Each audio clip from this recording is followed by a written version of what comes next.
Hello YouTube, this is Morgan Airspeed Prime here with my next Star Wars video. This is going to be my review for Obi-Wan Kenobi Episode 5. Second last episode of the series, and I thought this was a very, very good episode. Very much along the lines of, say, Episode 3. So I do think 3 and 5 are probably the best that we've had so far. Only a slight drop off for me with Episode 4. But this got us, I think, right back on track. And I think did a lot of groundwork needed so that hopefully the last episode, Episode 6, can really deliver and just do everything that it needs to do for its finale. So let's get into some of these talking points here. So I want to start actually with Reva, because when it came to the sort of plot and what's been going on, finally revealing what the deal is with her was nice to get. Yes, as pretty much everyone had predicted, very, very obvious. Yes, she was the youngling from the opening scene of the entire series.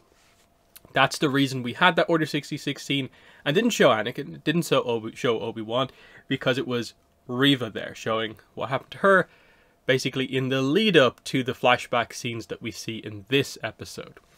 So that's good, but they added extra layers to it in that my prediction was that, okay, Reva was the youngling, but sort of Vader just happened to choose her. Like, maybe he saw a little bit of Ahsoka in her or something like that and just decided to take her in, new sort of apprentice style thing, have her join the Inquisitors, and that's why there's the sort of Vader-Reva connection to some degree. They didn't quite do that. Instead, they're like, okay, she is that youngling, but actually Anakin tries to kill her. She is badly wounded, but she survives. And what seems to be the case is that Reva then goes on to, I suppose, become that person who is, like the Grand Inquisitor says, in the gutter. And so she is later found by the Inquisitors, brought into the organization, and she works her way up with the want for revenge, but not against Obi-Wan, revenge against Vader. Now, because she has sort of insider information, that is, she knows Anakin is Vader because of what she experienced, she realizes that she can, I suppose, get herself close to Vader by making it seem that she is in full lockstep with Vader, that she also really wants to hunt down Obi-Wan. But the reason she's hunting Obi-Wan is because she wants to use him as a distraction to eventually take her revenge against Anakin Vader. This, I think, saves the character to a certain degree. Any sort of doubts that I had were kind of like, okay, this is actually pretty good what they've done here. It's a little bit more complex than I thought it would be without being over the top. We need a whole Reva backstory episode. There's definitely a few questions to be answered here. There's a few things that are maybe slightly odd in that, like, okay, she's apparently been stabbed straight through with a lightsaber twice in her life and has survived both times. Okay, I get it. Let's just do the plot and see where it goes. Not the biggest fan of that, but like you can do it once, but like given that you also did the same thing with the Grand Inquisitor, and this episode reveals he is actually still alive as everyone expected. The only thing with Reva, I would say, is that it's not the way I would have played this arc. I think I would have made it much more clear-cut from the earlier episodes that this is the idea of Reva. I think it would have been so much more interesting to know, like, for sure, in those early episodes, that this is her goal. She is not directly working for the Inquisitors, but she has a goal to herself. Otherwise, like, I felt they almost played it way too subtle with a lot of the little teaser moments that there were to highlight that there is more to her. Like, little bits of information she's not giving to Vader. Why she kills the Grand Inquisitor. All these type of things. Why is she so focused on Obi-Wan? I think they didn't need to play it as when they're talking through the wall. It's a reveal that Obi-Wan figures out that she was a youngling and the temple and makes all those connections. I think it's good for the character to get this, because it's probably the first scenes in the show where I felt like you actually gave the actress for Riva something to properly work with, that is not just like walk around the place shouting. And then maybe the kind of teasing scene with Obi-Wan from, like, what was it, the second episode? Otherwise, like, she has sort of been a little bit one note. We got to see the other angle, the other dimension of the character here, through her not wanting, I suppose, Obi-Wan to talk about this tragic past, the event that sort of has defined where her character has gone. When we finally get to the big moment that seems to be Riva's gonna die up against Vader, again, that's where, like, we got the sort of good emotion of the rage and pure anger of, like, this is what she's all about. That to some extent, most of her scenes have been her acting like the Inquisitor that, you know, she is expected to be. This is what she actually has become. This is what the events have sort of turned her into. That she is just all about vengeance. And it's not that this makes her like a good character, because she still goes through with everything she goes through with, as like an Inquisitor. She still fundamentally, I don't think, particularly cares about all these people going free.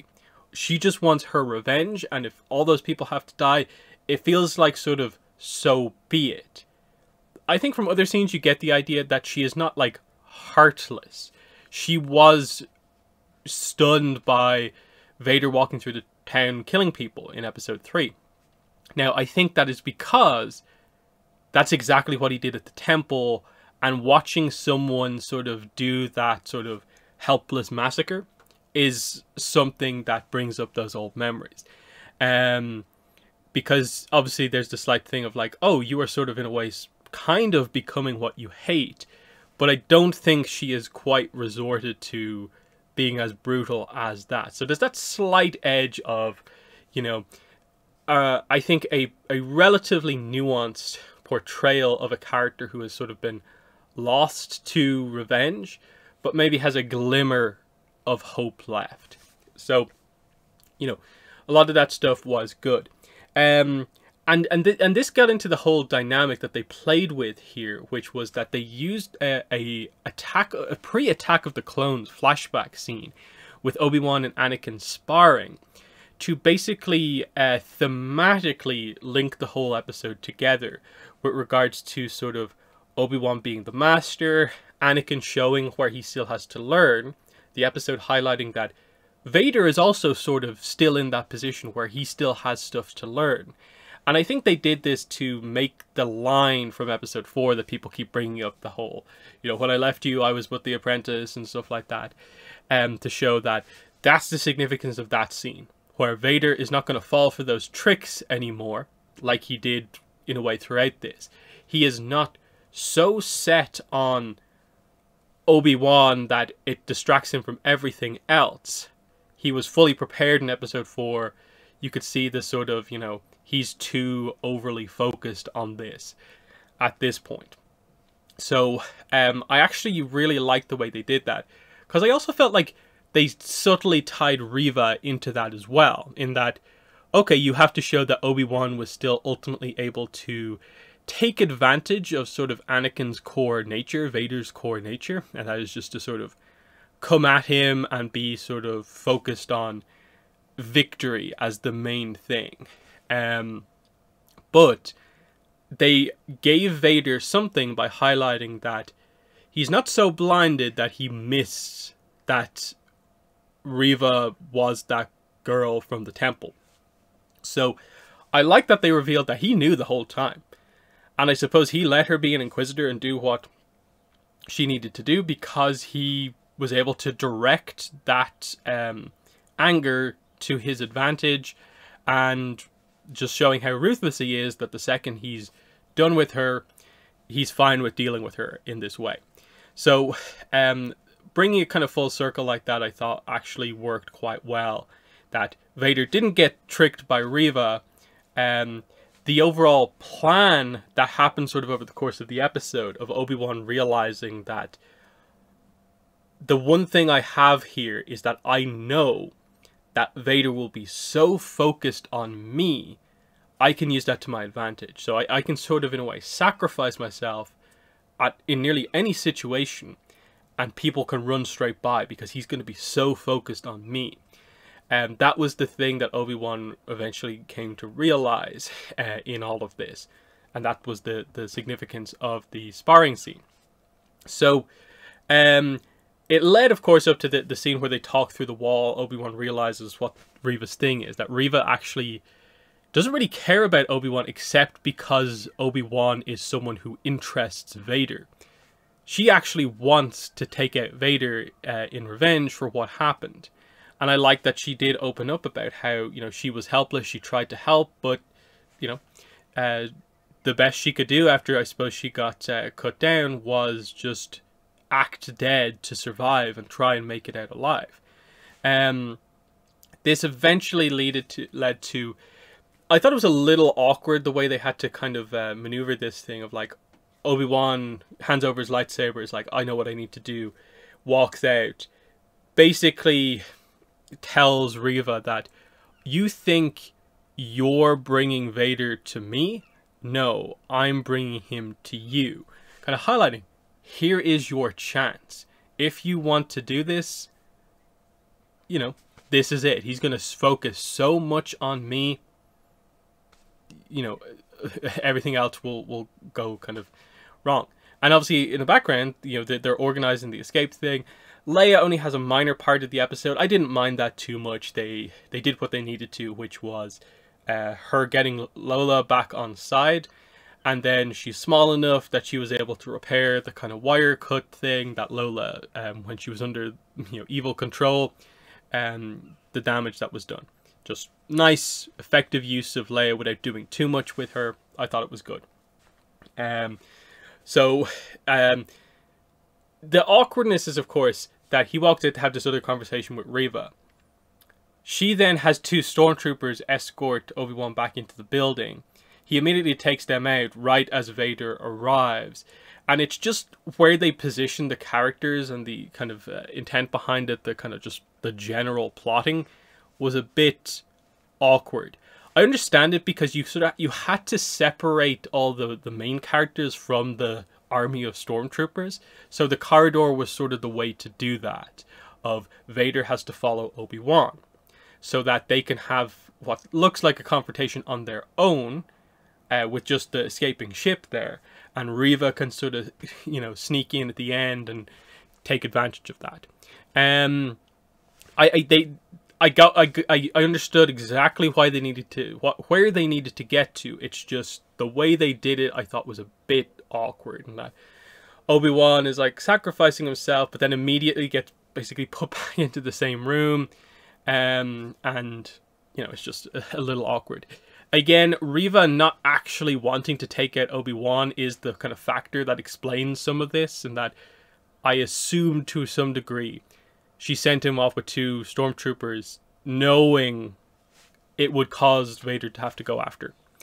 So that was fine. So what happens here, that Obi-Wan's trick is ultimately that he does allow everyone to get away, and he's on the ship as well. The final trick is that there is one ship that goes to take off directly in front of Vader. Really cool Force sequence. He actually manages to use the Force to keep the ship in place, drag it back down, and rips it apart. Like, he just tears the hull of the ship apart, but it's empty. It's either being remote piloted or someone sacrificed themselves to pilot a decoy ship. And right as he's just looking inside it, the ship in the back of the hangar takes off, and he doesn't quite have the time to reach out and grab it. Which leads to Reva sneaking up behind Vader and going for the kill. And of course, he blocks it, and we get this very cool sequence where it makes complete sense. Nothing about the way Reva is presented means that she should be really anywhere near powerful enough to defeat or even particularly challenge Vader in any real sense. So I loved the whole idea of a few things here. He mainly fights her using kind of very small applications of the Force. He doesn't ever pull out his own lightsaber, and pretty much just toys with her for the entire fight. It does allow... This allows for like a longer sequence of an Inquisitor fighting, so you get to see in live action basically all the different modes of the Inquisitor lightsaber that it is. It's double bladed, you can take it apart, it can be two lightsabers, and the spinning part of it as well. None of these things work against Vader, and he constantly just gets the advantage over her. And it's clear that, like, so many points he could just end this straight away. The main, I suppose, clever choreography from Vader was that he throws one of the lightsabers, so he does a saber throw, but then he force like boomerangs it back, and that's how he ends up at the end with still with the two lightsabers. And he does stab her. I thought the emotion from Reva as Vader approached her, and they did the sort of similarity shot between the flashback as Anakin approached a young Reva versus how Vader is approaching present day Reva was really, really well done. As like he reveals that, like, I knew the whole time, and you just get the stab, you know, cut over each other. Like I like the similarities. I'm not sure how I feel about, you know, just the character being effectively lethal blow, you know, finishing blow both times, and her surviving both times. In that sense, I feel like this has to ultimately kill her. I'm okay with her doing this kind of one final thing while she's, I suppose, mortally wounded to some degree. Because I'm assuming she's not just going to be able to casually get to a Bacta tank now that she's not allied with anyone. So it's just going to be her on her own. The only benefit she has is that she has been left to die, so she has sort of some room to maneuver.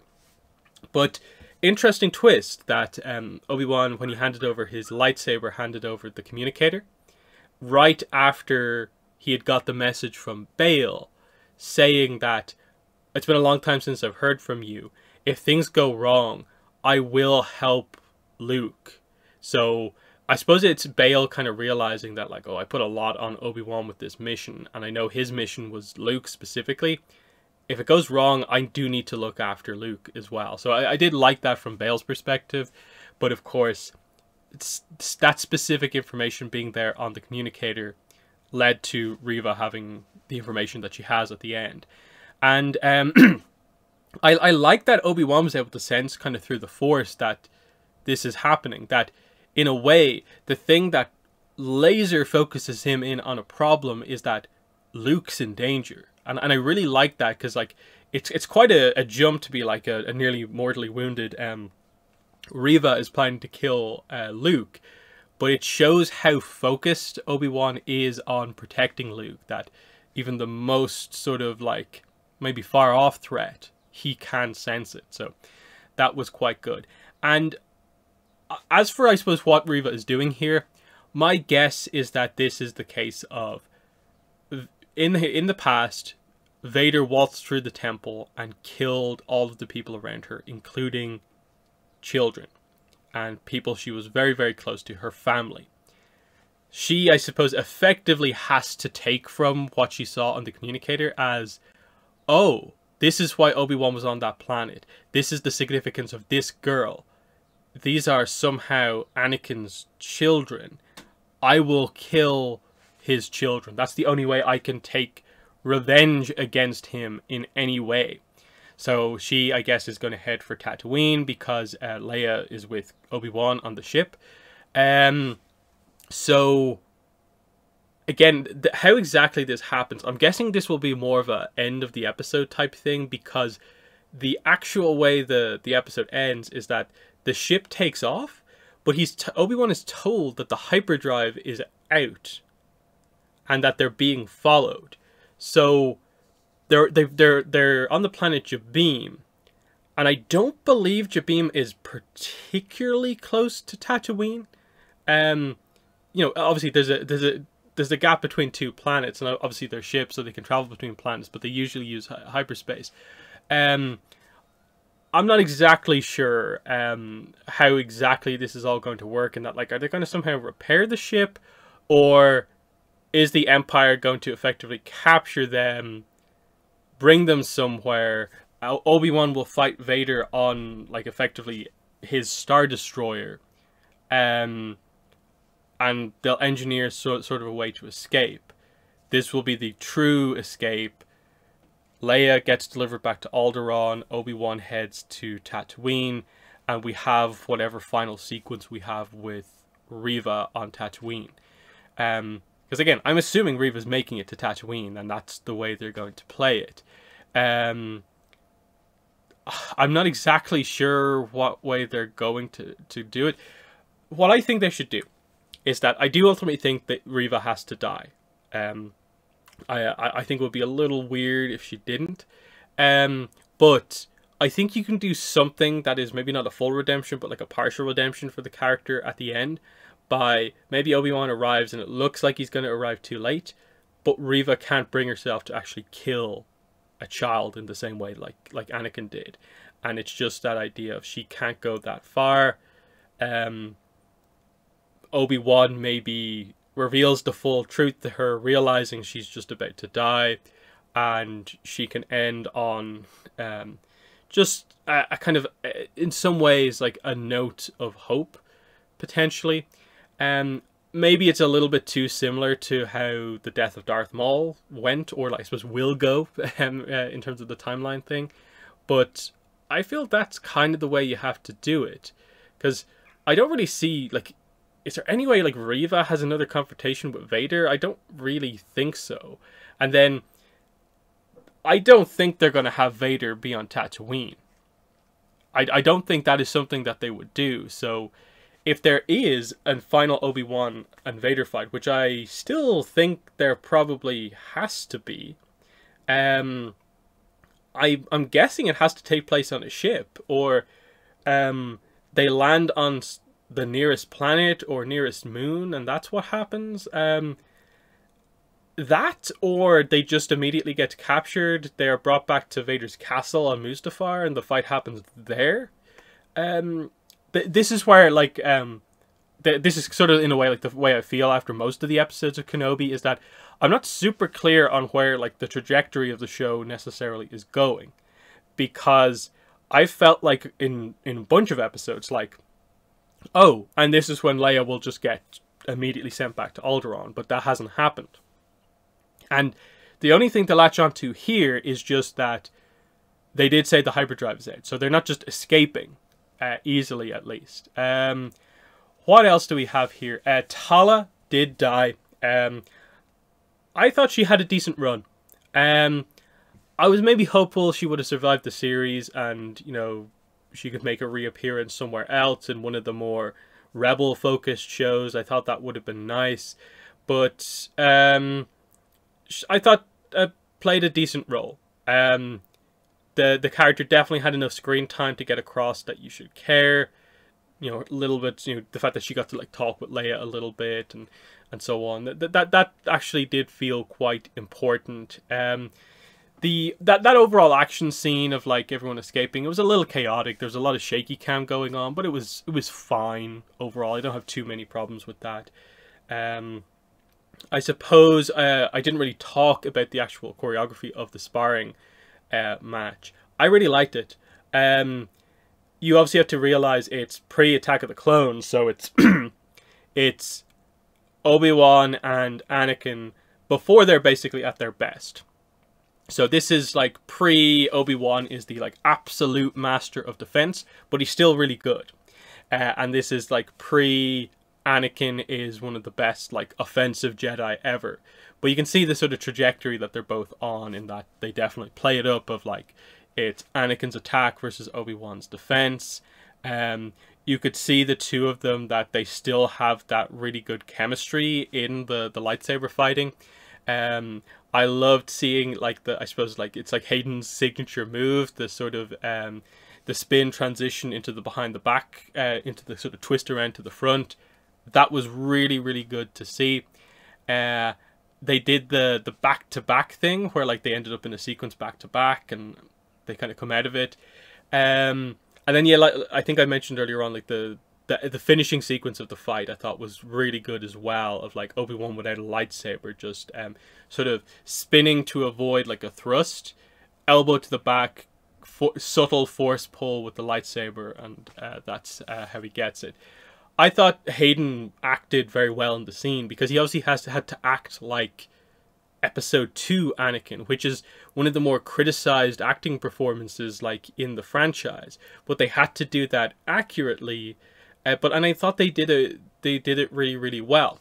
As for, I suppose, the visuals and the fact that it looked like they just did like the hairstyle and more makeup with Hayden to make him look younger, I thought it was fine. You could obviously tell it's not like, what, 18-year-old Anakin. You can tell that the actor there is much older, but it was fine, and I thought it worked overall, and I was still immersed in the scene. It didn't take me out at all, and it felt very much like that dynamic. And especially having recently read Star Wars Brotherhood, the Anakin Obi-Wan book that's set, it's set post Attack of the Clones, but, you know, same general area. It was an interesting one.